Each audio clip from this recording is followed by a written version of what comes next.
जय माता दी।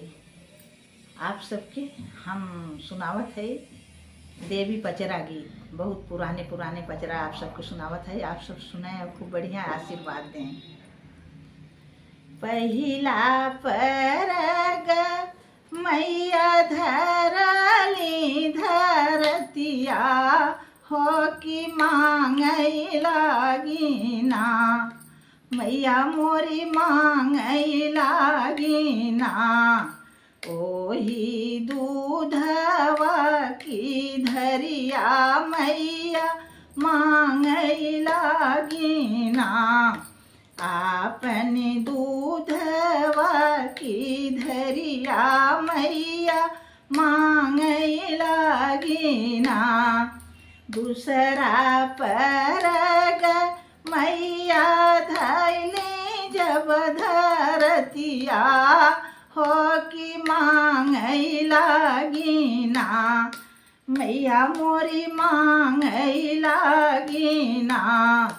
आपन अढ़उल का फूलवा मैया मांगई लागिना, आपन अढ़उल का फूलवा मैया मोरी मांगई लागिना।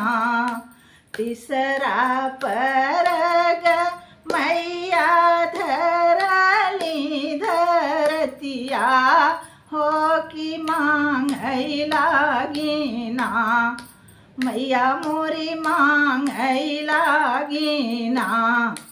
आपन पनवा सोपड़िया मैया मोरी मांगई लागिना, आपन पनवा कबीरवा मैया मोरी मांगई लागिना।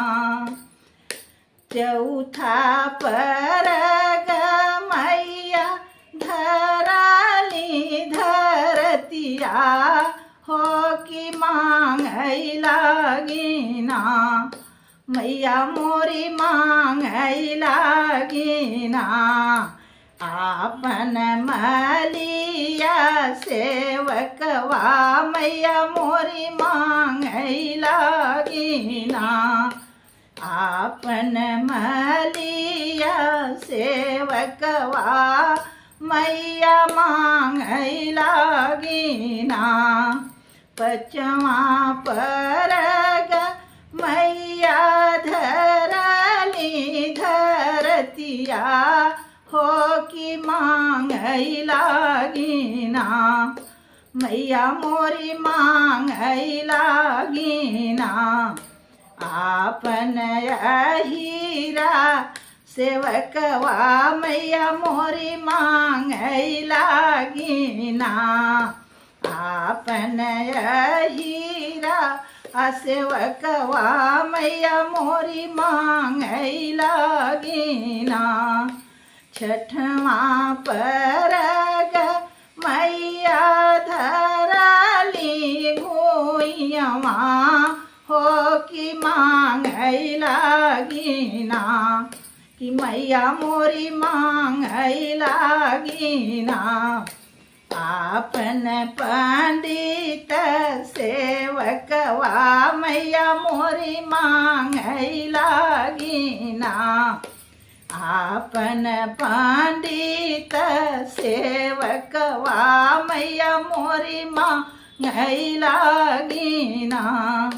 सतवा परग मैया धरली धरतिया हो कि मांगई लागिना, कि मैया मोरी मांगई लागिना। आपन हो माया गियरिया मैया मोरी मांगई लागिना, आपन हो मिया महकिया मैया मोरी मांगई लागिना। आपन हो मिया कई महकिया मैया मोरी मांगई लागिना। जय माता दी।